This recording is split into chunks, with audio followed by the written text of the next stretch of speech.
que vous réalisez que vous avez eu un enfant qui a littéralement changé le visage du monde juif francophone? Pas du tout. Même pas le 1/100 de ce qu'il était, on ne savait pas. Jusqu'à l'âge de 3 ans, il n'a pas parlé. Non, à quel âge il a commencé un peu à se rapprocher? Il Alors, avait comment ça s'est toujours passé? des questions. C'est pour ça que tu l'appelais Ron. Incroyable! De quoi vous pleurez? Je crois que c'est un nettoyage des larmes. Il aurait pu faire encore tellement. Bonjour à tous, bienvenue sur Torah Insight pour un épisode podcast exceptionnel qu'on dédie pour les 30 jours de la disparition du Rav Ron Shaya. Et c'est avec beaucoup d'émotion qu'on a la chance de recevoir une personne sans qui rien n'aurait été possible. Les conférences, la yeshiva, le site internet, les cours, les séminaires. C'est vraiment des dizaines, voire peut-être même des centaines de milliers de foyers juifs qui ont été impactés par la Torah du Rav. Et on reçoit sa maman qui va nous raconter un petit peu le parcours du Rav, sa jeunesse, son enfance, comment il est devenu le Rav Ron Shaya, comme on l'a connu. C'est parti. Madame Shaya, bonjour. Bonjour. Merci d'avoir accepté notre invitation. On va revenir un petit peu sur le parcours du Rav, sa naissance, comment vous êtes venu en Suisse, à Genève. Mais avant tout, je voudrais juste vous poser une question simple. Est-ce que vous vous rendez compte, est-ce que vous réalisez que vous avez eu un enfant qui a littéralement changé le visage du monde juif francophone? Pas du tout. La moindre idée, rien du tout. Alors, pas du tout. C'est-à-dire pourquoi? Il me paraissait, il était Rosh Yeshiva, 25 élèves, un kollel. Non, C'est-à-dire au jour le jour, il était assez discret, il montrait pas vraiment ce qu'il faisait, ses actions. Pas du tout, pas du tout, pas On du ne tout. se rendait pas compte de l'influence. Non. Parce que c'est vraiment des histoires de personnes qui ont, après avoir rencontré le Rav ou une conférence, un cours, ils ont changé leur vie, leur choix, leur famille qui a pris aussi une influence, leur Il entourage. s'est jamais vanté d'avoir fait quoi que ce soit. Jamais, jamais raconté, jamais. C'est maintenant que j'entends des histoires sans cesse. Depuis les Shiva, les gens affluent. Vraiment, ils racontent. Il n'arrive pas à croire qu'il était aussi grand, aussi important. J'arrive pas à croire. Au quotidien, il était comment? Sans la casquette du Rav ou du Rosh Yeshiva, comment il était au jour le jour? Rigoureux, très rigoureux. Vraiment, faire les mitzvot, quand il faisait les kiddush, quand j'ai passé à côté de lui, il se levait toujours. Il venait vous voir souvent? Oui, il venait. Dernière année, c'était même très dur pour lui. Il nous téléphonait souvent pour dire qu'il est trop fatigué pour venir. D'accord. D'accord. Ok, alors maintenant, on va revenir un petit peu dans le passé. Vous m'avez dit avant l'émission que vous êtes né à Mea Shearim, à Jérusalem. Pas Meacharim, Kikar HaShabbat.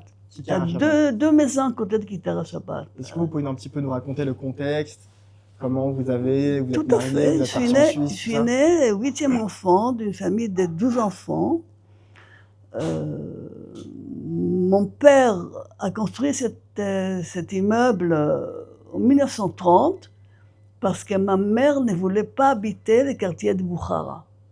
Le quartier de Boukhara que mon grand-père a construit avec ses amis quand ils sont arrivés de Boukhara. Donc vous êtes né dans un cadre religieux. Dans un cadre religieux, oui, mon père était très... Comment est-ce qu'on dit? Chamour. Très strict. Très strict. Pour Shabbat, spécialement pour Shabbat, pas pour les autres choses. À l'époque, ma mère ne couvrait pas la tête. D'accord. Mais plus tard, elle le couvrait. Mais à l'époque, quand j'étais enfant, elle ne couvrait pas la tête. On avait une maison riche, on avait tout. On avait tout matériellement. Mais on n'avait pas papa et maman. Maman était toujours enceinte. Elle était ou avant accouchement ou après accouchement, toujours fatiguée. Mon père était très occupé par son travail. On avait femmes qui s'occupaient de nous. On avait des femmes qui s'occupaient de la cuisine, on avait des aides pour tout. On n'avait pas de parents. D'accord. C'était quoi le travail de votre papa? Il était marchand de bijoux. Il avait D'accord. un magasin de bijoux À Jérusalem. à Jérusalem. Et à part ça, il avait des maisons et des terrains. Il était très occupé, très occupé. Et il était tyran à la maison, carrément Ah, tyran, d'accord. Tyran au niveau de la religion ou de manière générale? de manière générale. D'accord, donc vous avez eu une enfance quand même assez stricte, assez rigoureuse, assez... Très désagréable. Très désagréable. D'accord. Ma mère était faible. Et lui était très, très dur. Vous avez des exemples de dureté? Oui, beaucoup d'exemples. Par exemple, il a jeté mon frère aîné de la maison à 12 ans. Et quand ma mère lui laissait à manger sur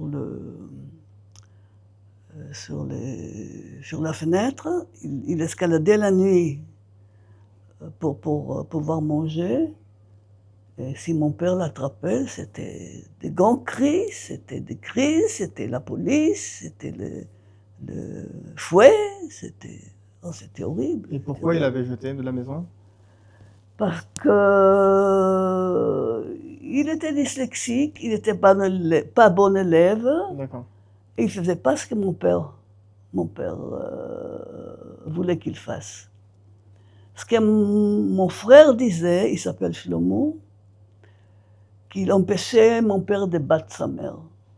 C'est ce qu'il disait. Moi, je n'ai pas vu ça, j'étais trop petite. On a vécu une enfance très difficile. D'accord. Moi, j'étais terrifiée par la nanny qui s'occupait de moi. Et ma mère voulait être tranquille, alors elle nous prenait tous les petits-enfants, elle nous enfermait dans une chambre. Et elle nous tapait, elle nous a fait un bain, elle a mis le savon dans les yeux, elle appelait ma mère, elle dit, regardez comme les enfants m'aiment. Et nous répétait, Shoshana le Chabouba le Shoshana le Metuka le, pour montrer à ma mère. Ah là, Elle nous effrayait énormément. incroyable. Oui, on avait une enfance très très dure. Et donc du coup, à quel âge vous êtes mariés, vous avez quitté la maison? 23 ans. Et vous faisiez quoi dans la vie? Des études? Ah oui, alors à 17 ans, je me suis présentée à l'armée, pour aller à l'armée, et ils m'ont refusé parce que j'étais trop maigre. Enfin, D'accord. j'avais pas le poids. J'étais petite et j'étais sous le poids nécessaire. D'accord. Et je commençais à étudier l'ergothérapie à Hadassah. Et puis, au bout de 3 ans, j'ai commencé donc à 18 ans. Bon, j'ai fait le bac israélien. Et après 3 ans d'études, j'ai rencontré mon mari. Je suis tombée follement amoureuse de lui. Il était très, très beau, très, très, très, très beau, c'est pas possible. Et mes sœurs, mon père n'était plus à Jérusalem. Ma mère ont quitté Jérusalem pour aller à Genève pour ouvrir une affaire import-export de perles de couture. Ils ne voulaient pas que je les marie.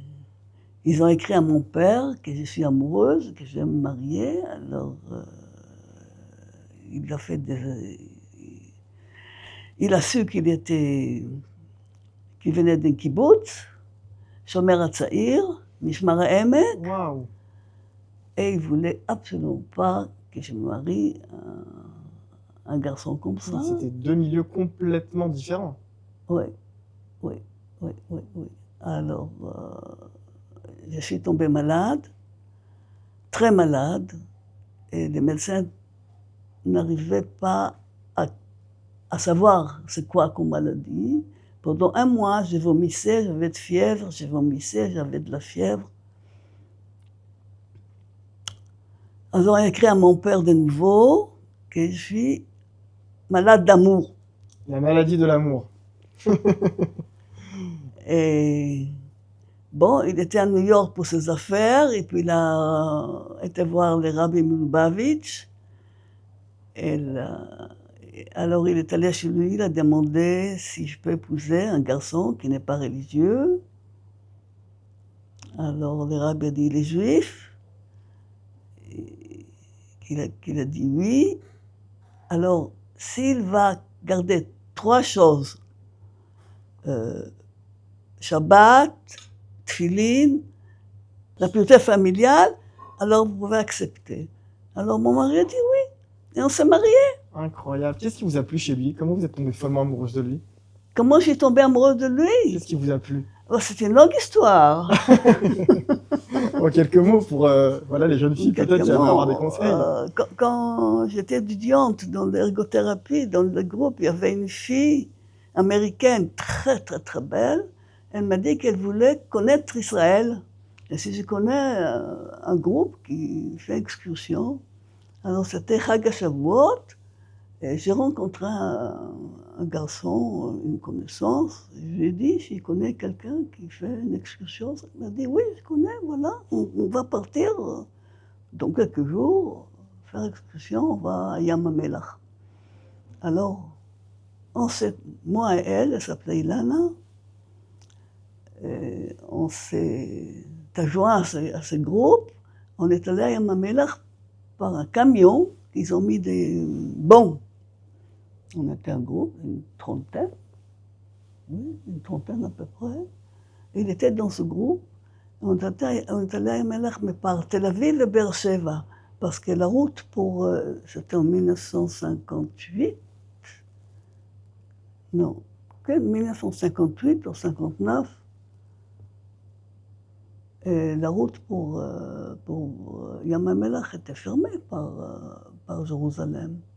On a fait tous les tours. D'accord. Et on est arrivé à En-Gedi. Et puis, en bas, donc, on a fait la nuit. Et puis, j'ai sorti de ma tente et j'ai vu un groupe autour du feu. Et dans le groupe, il y avait lui qui racontait son voyage en Europe. Et il a raconté sa visite dans le musée de Rodin. Il a expliqué la main de Rodin. Et moi, je l'ai regardé comme ça, avec ses longues cils qui reflétaient sur les sables. J'étais complètement... Envoûtée. Oui, complètement éprise. Et le lendemain, on a fait une excursion de Wadi Darajé. Et puis il m'a dit, toi, tu vas aller derrière moi. Et vous étiez contente? Oui, évidemment. Puis il m'a fait passer les cours d'eau et passer les rochers. Incroyable. Donc, suite à l'autorisation du Rabbi de Lubavitch, Oui. votre papa il rentre en Israël, il accepte. Non, il ne peut pas rentrer en Israël. Ah oui, il était en Suisse à cette époque-là. Il ne peut pas rentrer en Israël parce qu'il devait payer trop de taxes qui étaient injustifiées. Alors, il ne pouvait pas rentrer en Israël. D'accord. Alors, en tout cas, il a donné son autorisation, son feu vert pour le mariage. Oui. Alors, je me suis mariée, c'est mon grand frère Shlomo, qui m'a aidé, sa femme qui organisait tout le mariage. En Israël? Oui. Donc votre père n'était pas au mariage? Non, mon papa était mariage. Ma mère et mon père n'étaient pas en mariage. Mais dès le retour de Japon, il y allait beaucoup, Japon, Genève. Pourquoi il a choisi Genève? Freeport. Vous savez ce que c'est Freeport? On peut importer, exporter la marchandise sans payer de taxes. Dans le retour de Japon à Genève, ils sont arrêtés à Tel Aviv. Et nous avons pris cet avion-là pour le rencontrer. D'accord, donc vous vous installez à quel âge à Genève? du coup? J'avais 23 ans. 23 ans. Oui, 25 ans. Une fois, on a passé sur les ponts sur la rivière du Rhône. J'ai commencé à vomir. Alors ma mère m'a dit, voilà, tu es enceinte. Et en arrivant à Genève, je ne parlais pas un seul mot de français, évidemment. Et voilà, je suis allée à l'université pour apprendre, bien enceinte. Du Rav Ron Shaya. Oui. C'était le Rav Ron Shaya, d'accord. Vous avez 23 ans. Oui, et c'est pour ça que je l'appelais Rhône, à cause de la rivière Rhône. Incroyable. Ouais. Incroyable. D'accord. Ok. Et voilà, il est Et à ce né. moment-là, c'était quoi votre rapport à la religion? Vous étiez pratiquante, vous faisiez Shabbat? Ah, on était obligés de pratiquer parce que mon mari a promis à mon père. D'accord. Mais ce n'était pas parce que je voulais être religieux. Non, D'accord. non, non. Et mon mari a tout fait à l'extérieur. À l'intérieur, il n'était pas. Si, il a quand même aimé ça parce qu'il venait d'une famille traditionnelle. Il est né à Beyrouth. Et sa famille allumait pas le feu le Shabbat. Il faisait kiddush, il allait à la synagogue, mais il allumait la radio ou la télévision. D'accord. Donc, le genre de... Toute la communauté était pareil. D'accord. D'accord. Et donc, dans quelle atmosphère le Rav Ron Shaya est né à ce moment-là? Et mon mari le prenait quand ils étaient enfants à la synagogue le Shabbat. Et jusqu'à l'âge de 3 ans, il n'a pas parlé. Les 2 enfants n'ont pas parlé. C'est pas vrai. Parce que je leur ai parlé en hébreu. Et il voulait être comme l'entourage. Alors je l'ai pris chez le médecin, puis il m'a dit, il faut leur parler français. Et moi, bon, après 3 ans, je pouvais déjà parler le français, je parlais en français, puis tout de suite, il parlait couramment. D'accord. Quel genre de petit garçon il était? Très gentil. Pas de problème. Il était vraiment tout comme il faut. Est-ce qu'on voyait déjà qu'il avait un caractère de meneur, qui pouvait organiser, Non. gérer? Pas du tout. Il se plaignait qu'il n'avait pas d'amis quand il était jeune homme. C'est pas vrai. Jeune garçon, oui. Et qu'est-ce qu'il aimait faire quand il était jeune? C'était quoi ses occupations? Ah, on a fait beaucoup de sport, beaucoup de ski. Beaucoup de ski. Toujours dans les vacances, je les prenais à la montagne. Ou en Israël. Les 2 mois de vacances, on était en Israël. À la mer, au bord de la mer. Mon père avait un terrain à Herzliya, Pitoir. Et là-bas, il y a une cabane. On a passé 2 mois dans cette cabane à Herzliya, Pitoir. Toutes les années. Il jouait aussi très bien du piano. Ah, ça, je l'ai forcé. Il n'a pas tellement aimé, mais il jouait. Il était bon élève? Normal, Normal. pas excellent, non, pas du tout. Pas du Parce qu'on l'a vu après coup qu'il avait une connaissance, une culture, une connaissance de la carte géographique du monde, la géopolitique, la carte d'Israël. Il connaissait beaucoup de choses. Oui, mais il était pas bon élève. Il faisait ce qu'il fallait faire, pas au-delà. Il a fait un bac humanouti, comment est-ce qu'on dit? Artistique? Artistique, oui. Artistique. Quel style d'art? Peinture, on dit ça, je peux faire, parce que musique, c'était trop dur à faire. Ah, il sait faire de la peinture. Il sait peindre. Oui.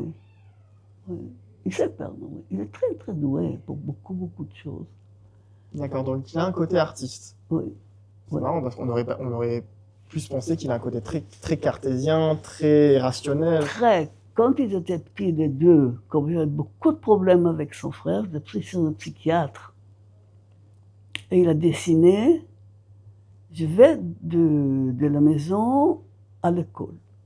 Alors, feuille rouge, passage clouté, tout était interdit chez lui. Il était toujours allé dans l'ordre. Les médecins étaient très inquiets. Il m'a dit il va être très rigoureux.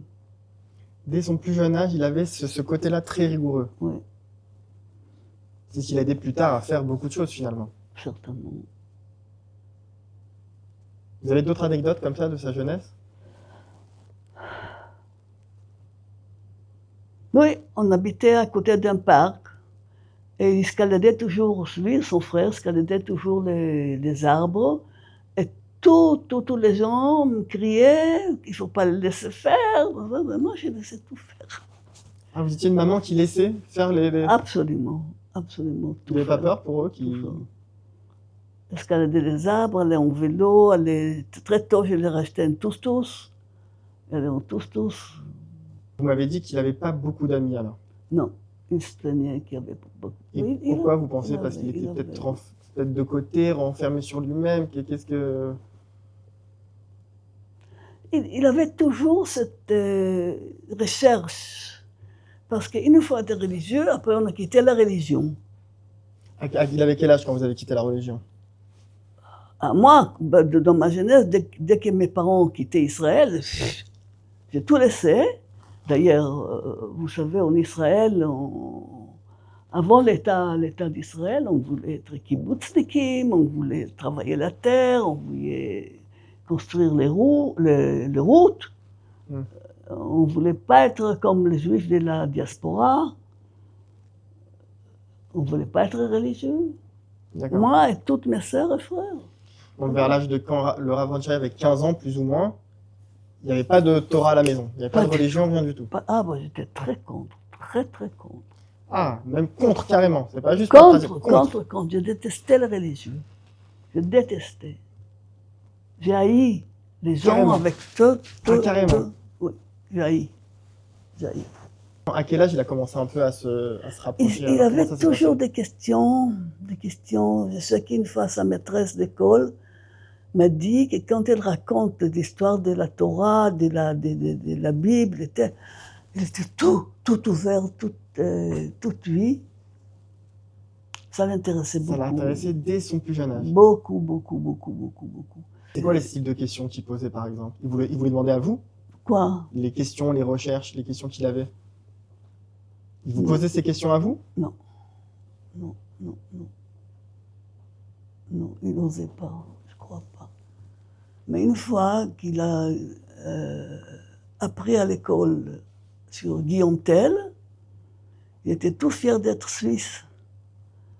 Alors il est venu à la maison, il a dit, je suis fier d'être suisse, son père lui donnait un raclette. Il a dit, tu seras jamais suisse, tu es israélien. Ça, toujours, on est israélien. Ah, donc même en étant en Suisse et pas religieux, ils ont quand même reçu une éducation israélienne. Très Avec les valeurs israéliennes, la très mentalité israélienne. Toujours Israël. Oui, toujours. L'année prochaine, on va aller en Israël. Toujours. On espérait gagner assez d'argent pour revenir en Israël. Et ça a pris combien de temps, finalement? 51 ans. 51 ans. On est parti 1959, on est revenu 2010. Incroyable. Quel type de maman vous étiez? J'ai fait mon devoir. Je ne voulais pas avoir des enfants. Je voulais être avec mon mari. Mon mari m'a dit, tu as des enfants, reste à la maison. Pour moi, c'était une punition.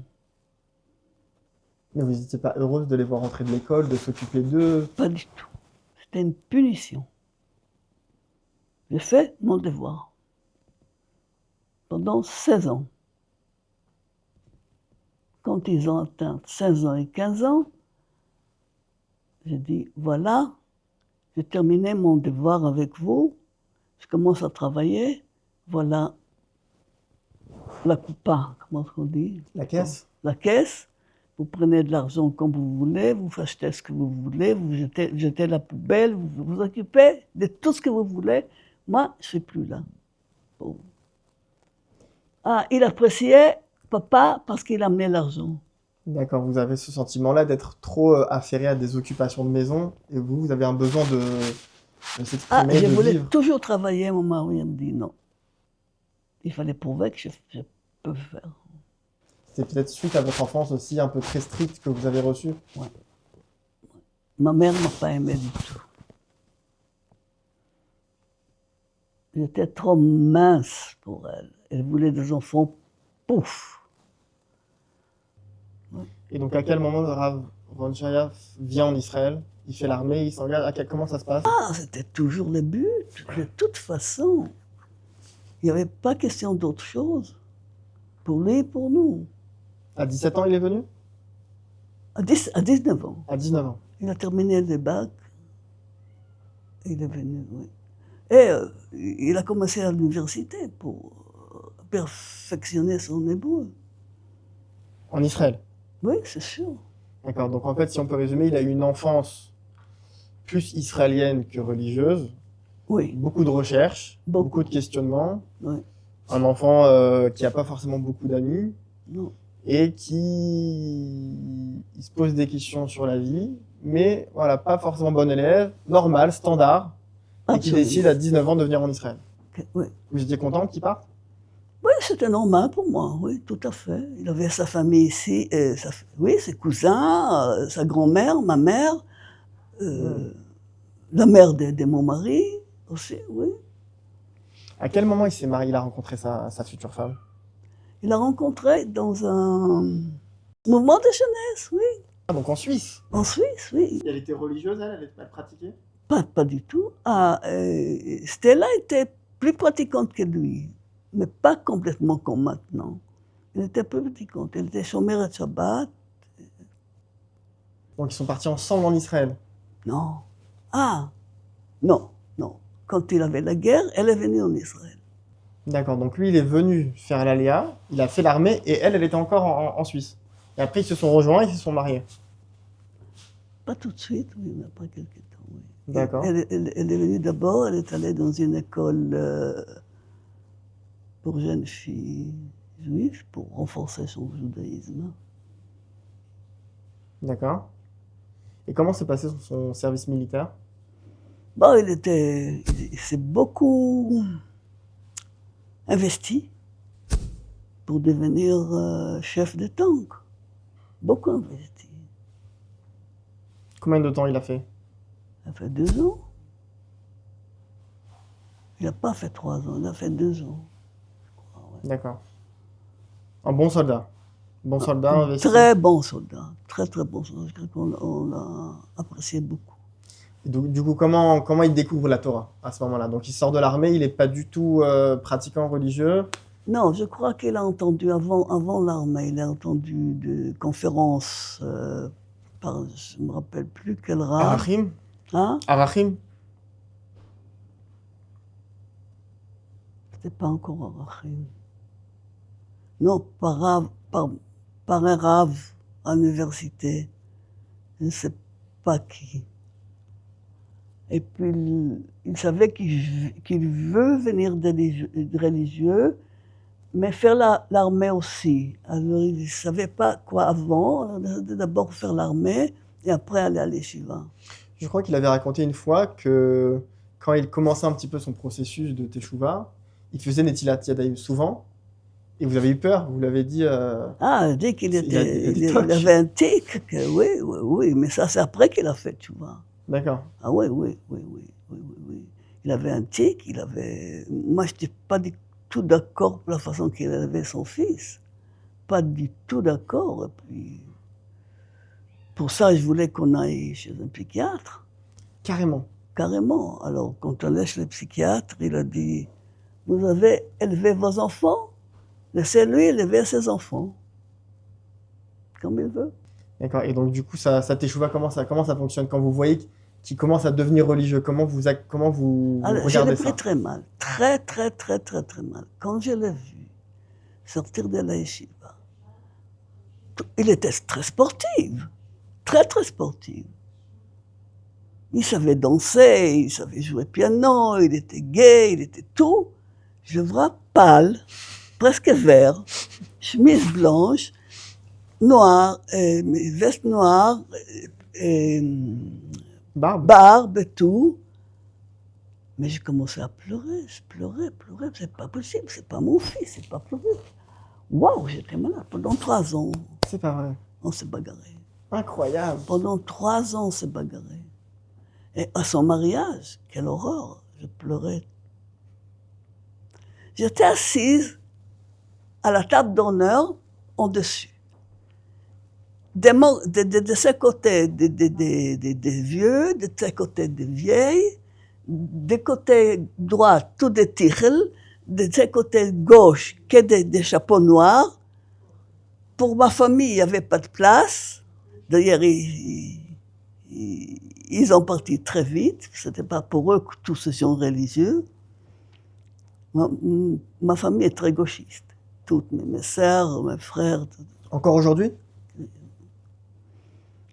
Et je pleurais tout le temps. Mon mari était très heureux. Il portait un costume blanc et toutes les caméras étaient derrière lui, comme si c'était lui le khatam. Mais pourquoi vous pleurez? Qu'est-ce qui vous dérangeait? Tout. Vous avez peur pour lui? Vous étiez... Je n'aimais pas cette atmosphère religieuse. Alors la Mechitza n'était pas un joli Mechitza de verdure. C'était vraiment de par terre jusqu'au ciel. Jusqu'au ciel.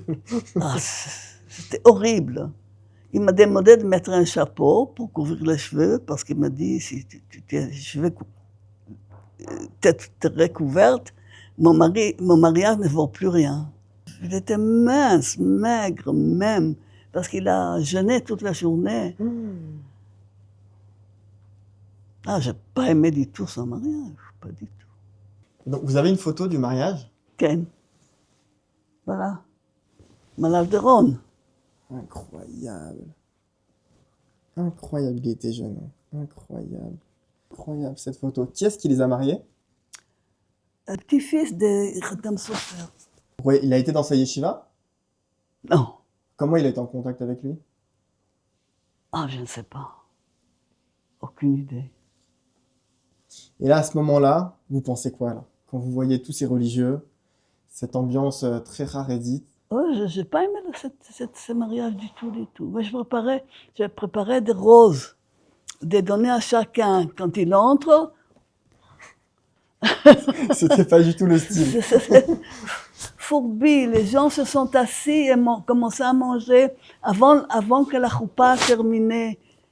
Ah, j'étais très vexée. Oui, parce qu'en plus, c'était un monde séfarade de il y a 30, 40 ans. Il manquait peut-être un peu ce côté européen, Ah, j'ai pas organisé. aimé du tout. Quand ma famille est venue, qui voulait s'asseoir, toutes les places étaient occupées. Et puis, ah non, non, non, non, non, c'était un désastre. Pour moi, c'était un désastre. D'accord. Et et du coup, donc le Rav se marie, il étudie la Torah, il est avrère.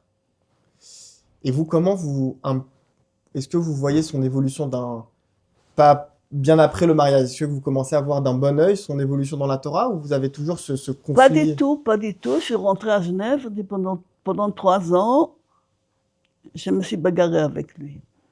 Mais il était très proche de Chacham Ben Zion Abba Shaul.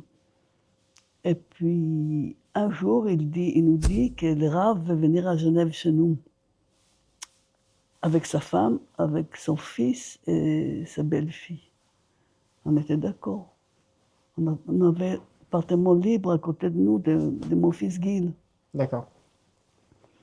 Alors, ils sont venus, mais à ce moment-là, on était déjà religieux, je ne me rappelle plus. Oui, à ce moment-là, on a fait déjà tchouva. Comment vous avez décidé de faire teshuva alors du coup? Comment vous êtes passé de la haine anti à du coup, finalement, je deviens pratiquante et je fais Shabbat. Bon, Et je il a deviens prié religieuse. beaucoup de nous, pour nous. Et ma vie avec mon mari était très mauvaise, très très mauvaise, vraiment.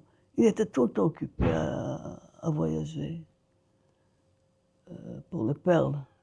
Japon, Hong Kong, Amérique, tous les pays d'Europe, il n'était presque pas à la maison. Chaque fois que j'ai réclamé, ah, je dois aller travailler, je dois aller travailler, je dois aller travailler.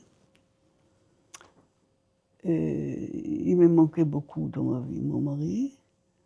Et puis, à un moment, je n'avais pas dessus de la tête et j'ai décidé je vais divorcer. Et je suis venue ici en Israël, Sharon, et j'ai dit voilà, je vais divorcer. Alors on m'a dit, demande à papa, avant que tu ailles voir un avocat, d'aller au séminaire d'Arachim. Et on est allé au séminaire d'Arachim. 7 jours. C'était à Haïfa, dans des conditions physiques très mauvaises. C'était une école, je sais pas quoi. Les lits étaient de fer, les matelas de 100 cm d'épaisseur, les salles De conférence. de conférence étaient la salle à manger qui était en Safsalim. Des bancs. Des bancs vraiment très, très, très pas confortables.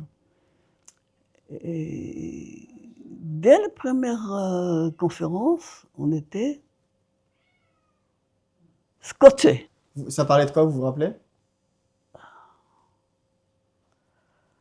Sur les yeux. Sur les yeux. Comment les yeux sont construits d'une façon tellement extraordinaire que aucune évolution peut construire quelque chose comme ça. Enfin, mais la chose qui m'a vraiment fait comprendre que la Torah est émet, c'est les sauts de la Torah. Comment est-ce qu'on appelle ça? La kfitzot de la Torah. Quand on met la Torah sous computer. Les codes. Les codes de la Torah, ouais. Ça m'a bouleversé. Ça m'a fait comprendre que vraiment très... Et encore une chose, que d'après ce qui est écrit dans la Torah, que l'Eretz Israël sera déserte quand les Bnei Israël vont la quitter, et quand ils vont retourner, elle va devenir verte de nouveau, et va donner ses fruits. Et ça, je l'ai vécu moi-même. Moi, je me rappelle dans son enfance, c'était... Tout Jérusalem était des rochers, rochers. Moi, je me rappelle que j'ai adoré courir les champs et cueillir entre les rochers des calaniotes et racafot. Comment est-ce qu'on dit ça en français? Coquelicots et racafot. Des styles de plantes. J'adorais ça.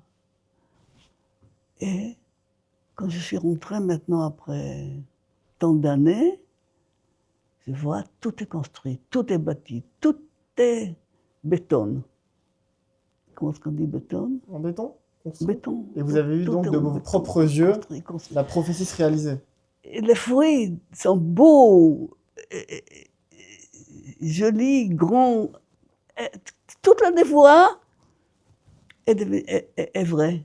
Toute la névoie est vraie, absolument. Ça vous a marqué, ça vous a parlé? Beaucoup. Ces deux choses m'ont fait comprendre que la Torah est émet. Et donc, du coup, vous faites teshuva de manière radicale ou c'est un Alors j'ai processus qui prend du décidé temps? sur les champs, si la Torah émet, moi, comme juive, je dois faire les ordres de la Torah. Je dois aller d'après les ordres de la Torah. Et tout de suite, j'ai commencé. Tout de suite. Et mon mari avec moi. Et j'ai commencé à pleurer. 3 jours et 3 nuits, les larmes, sans peine, sans aucune peine, mais les larmes descendaient. De quoi? Pourquoi? Descendaient.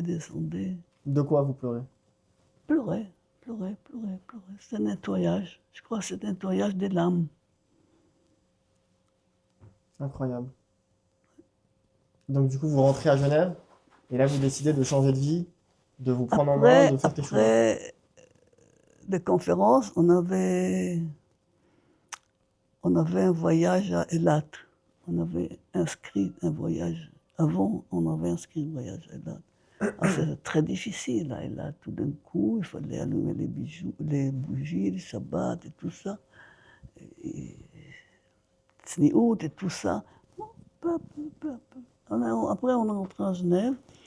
Et j'avais une femme qui s'occupait de moi pendant les conférences et après les conférences.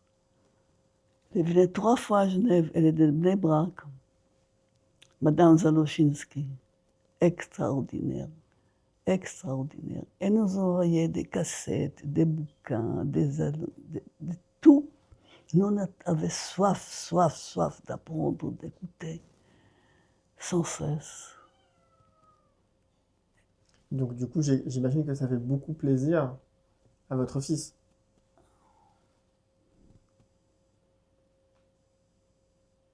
Oui, on commençait à le comprendre. D'accord. Ouais. Et donc du coup, ces 3 ans de conflit, entre guillemets, avec cette teshuva-là, ça se remet en place, le rapport il se Oui, remet en- oui, tout à fait, tout à fait, tout à fait. D'accord. Et vous voyez un petit peu son travail? Ça veut dire, est-ce que vous le regardez sur Internet, les cours qu'il faisait, les conférences, et vous suivez un petit peu Oui, oui, on suivait ces cours, oui, on suivait ces cours, Ça vous plaisait? beaucoup. D'accord. Et donc, à quel âge plus ou moins vous avez fait teshuva? 50 ans. D'accord. Ah, le séminaire, déjà, vous avez 50 ans à l'époque? Incroyable. Ah, c'était pas facile. Parce qu'on avait un groupe d'amis, juifs et non juifs. On jouissait de la vie, entre guillemets. On a fait beaucoup de choses ensemble. On allait dans les meilleurs restaurants, Michelin. On devait abandonner tout ça.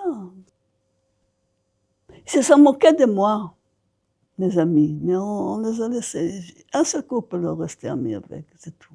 Un seul couple juif. Le reste, Et de quitter tout voilà, ces restaurants, ce confort, cette jouissance, comme vous l'avez appelé, est-ce que ça a été un choc? Ça a été... vous savez, c'était tout de matériel. On a toujours cherché des plaisirs matériaux et on n'est jamais satisfait. On n'était jamais satisfait. Vous vous sentez plus heureuse aujourd'hui? Ah, beaucoup plus. Beaucoup. Il n'y a rien comparé. Avant, c'était le Guéhinom, maintenant, c'est le paradis. Carrément. Carrément. Carrément. Ah, j'ai pas aimé ma vie avant. Pas du tout. Qu'est-ce qu'il y a de mieux aujourd'hui? Si vous pouvez l'expliquer. J'ai la sérénité, j'ai le calme, j'ai le bitachon, j'ai les... Je sais pas, je suis heureuse. Je suis heureuse. Donc vous vous rendez compte que vous vivez, entre guillemets, dans une sorte de bulle comme ça, mensongère, de choses éphémères qui n'ont pas de sens. Je me rends compte que j'étais malheureuse. Toute ma vie, j'ai lutté contre la religion. Lutté, je cherchais dans la matière, je trouvais quel est malheur. Qu'est-ce que vous pourriez dire à une dame, même une jeune fille qui n'est pas religieuse et qui se pose des questions, qui se dit, bon, la Torah, ça m'angoisse peut-être un petit peu, ça a l'air d'être difficile. Qu'est-ce que vous direz à votre recul Je et ne votre saurais expérience? pas la convaincre comme mon fils sait convaincre. Je ne saurais pas le faire. Mais je peux lui dire juste que moi, j'ai passé de l'enfer au paradis. Je suis très heureuse en ce moment-là. Très heureuse. D'abord, notre vie familiale est devenue une vraie vie, parce que mon mari a appris le moussard, et il a commencé à comprendre que c'est une famille, que c'est une femme. Mais moi aussi, j'ai compris ce que c'est un mari. Et notre relation aujourd'hui, c'est extraordinaire par rapport à ce que c'était. Ça a complètement changé. Et c'est beaucoup plus calme, beaucoup plus sereine.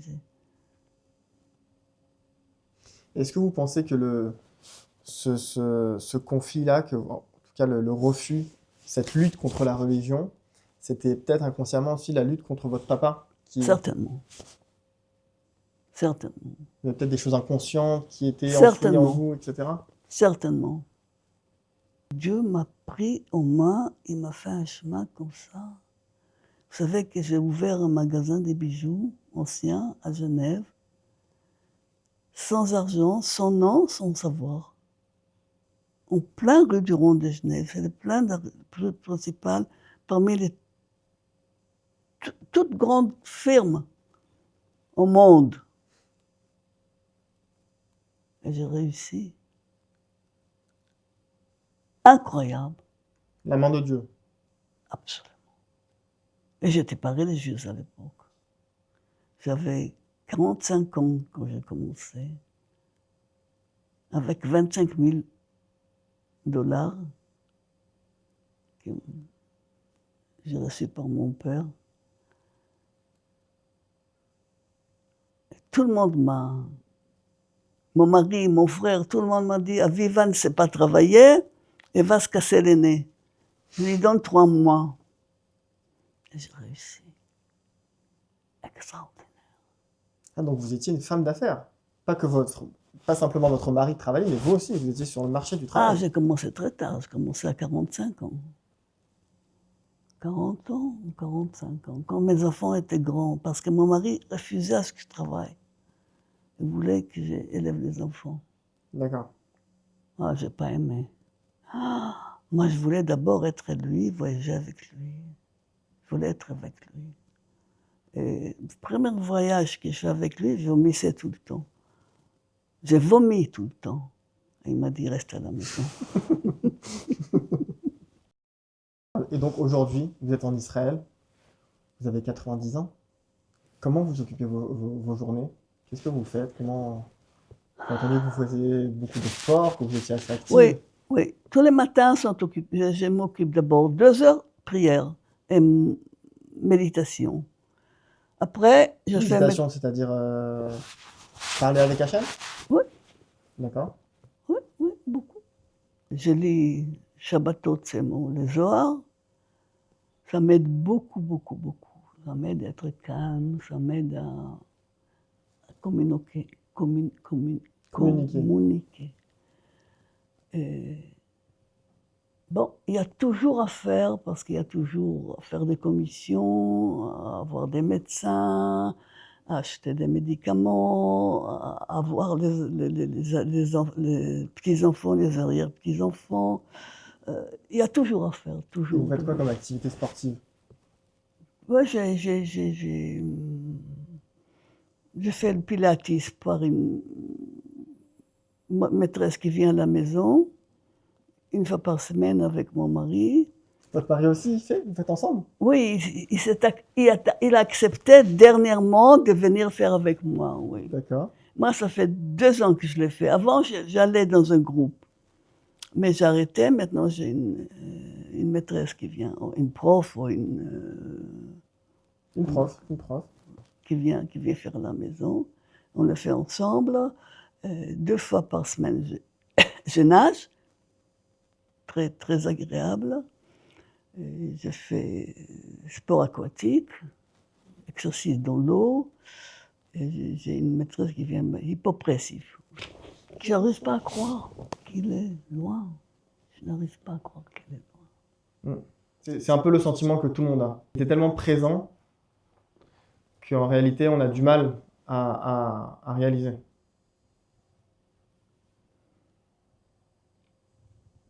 C'est triste, c'est très triste. Il aurait pu faire encore tellement. Pourquoi? Madame Chaya, merci beaucoup. On va dire à votre mari de venir, peut-être pour dire un petit mot aussi à son tour. Merci beaucoup à vous. Monsieur Chaya, bonjour. Merci d'accepter de venir prendre la parole. Je vais vous poser la même question que votre femme. Est-ce que vous vous rendez compte de la grandeur de votre fils, tout ce qu'il a accompli dans sa vie? Dixième. Comment? Même pas le 1/100 de ce qu'il était, on ne savait pas. Même pas le 1/100. Il a grandi, c'était un enfant normal, et il n'avait pas de problème avec lui. Puis à un certain âge, il est parti. Moi, j'avais mes affaires, elle avait ses affaires, c'est-à-dire, il venait de temps en temps, quand il allait à Paris, il passait par Genève, restait quelques heures, puis après retournait en Israël. Et la seule chose que je peux raconter sur lui, c'est qu'une fois il est venu à Genève, il a rencontré, je ne sais pas, un ami à lui ou quelque chose, et il devait lui donner une adresse. Il n'avait pas un stylo, ni moi-même. Son ami avait un bout de crayon, 4-5 centimètres, un bout de crayon. Il a écrit, puis, je ne sais pas, il l'a mis dans sa poche.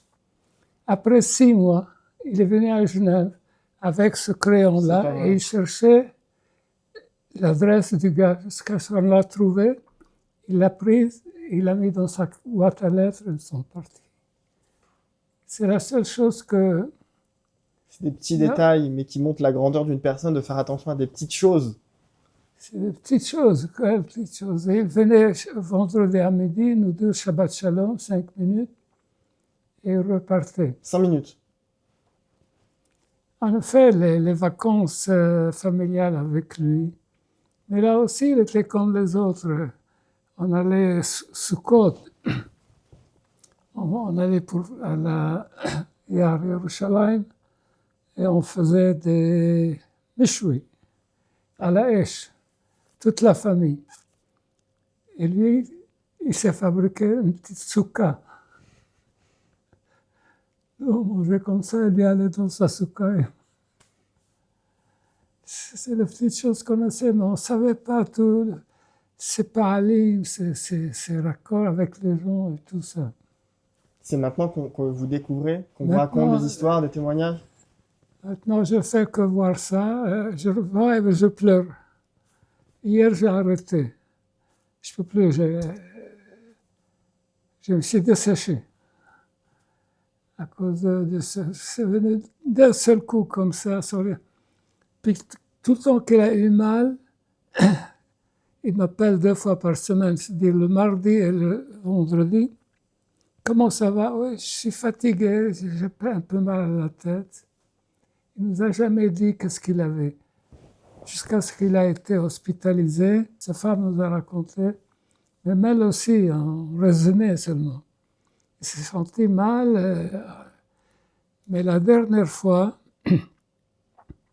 il est venu me fêter mon anniversaire et il s'est assis là et cela a dit, dès que nous sommes sortis de la maison, il ne se vous souvenait de rien. Alors je dis, Ron, regarde-moi. Il m'a regardé avec des yeux, j'ai jamais vu ça, tellement profonde comme ça. Non, je me rappelle de rien. Il ne vous reconnaissait pas? Pardon? Il ne vous reconnaissait pas? Non. Il dit à sa femme, vous le prenez à la maison, on va appeler le médecin, il faut l'hospitaliser. Alors, elle est arrivée à la maison, elle dit, c'est OK maintenant, il est revenu à lui-même. Mais il ne m'a pas reconnu, il n'a pas reconnu sa mère. Incroyable. Incroyable. C'était la dernière fois qu'on a eu un contact comme ça. Puis après, il a été hospitalisé. On ne savait rien de lui. Ma femme et moi, des amis du monde entier m'appellent. Chacun a des histoires à me raconter sur mon fils. Et moi, je ne savais pas ça. Ça montre sa grandeur. Cette humilité, c'est la discrétion, ça montre sa grandeur aussi. Il racontait qu'il faisait des séminaires, ça je savais. Les séminaires qu'il a fait, c'était des bons séminaires. Mais qu'il y a eu des dizaines de milliers de Hazrim et Tchouva et tout ça. Ce que je vois maintenant, je ne veux pas amoindrir le Rav, ces trucs. Mais je vois ça a eu un impact plus grand que ça. C'est énorme. C'est énorme. C'est des dizaines, peut-être même des centaines de milliers de familles juives. On a eu un rabbin à Genève pendant 40 ans. Moi, je ne me souviens pas avoir entendu une dracha de lui. Les fêtes ou quelque chose, c'était de la philosophie, il a écrit des livres, il écrit des livres comme ça gros. Mais la Keila, rien du tout. C'est ça, et le Rav Ranchai avait cette force de parole pour convaincre, pour entrer dans le cœur des gens. Je ne sais pas quoi dire. Il y a encore une seule chose à dire. Il a composé une famille modèle. Tous ces hatanim, c'est de Miyahassin. Rav Toledano, le petit-fils de Rav Meir, Rabbi Meir, Abu Hassera, le fils de Baba Sali. C'est-à-dire le petit-fils de Baba Sali. Il y a le Rav Pinto. Quel Rav Pinto? Rav David Pinto? Oui, non, pas David, David Pinto. Il a son neveu qui est marié avec. Ce que je dis, tous les hatanis de mon fils, c'est des gens de qualité. Et un amour entre eux tous, entre ses filles. Il a composé une famille modèle. Vous avez combien de petits-enfants aujourd'hui? On aura, Bezrat Hashem, dans 2 mois 40. Super. Merci, Monsieur Chaya. Merci d'avoir accepté notre invitation. Merci. On vous remercie. En tout cas, j'espère que la vidéo vous a plu. N'hésitez pas à commenter, à liker, à partager la vidéo, en parler autour de vous. Et moi, je vous dis à bientôt sur Torah Insight pour découvrir ensemble les coulisses du monde de la Torah.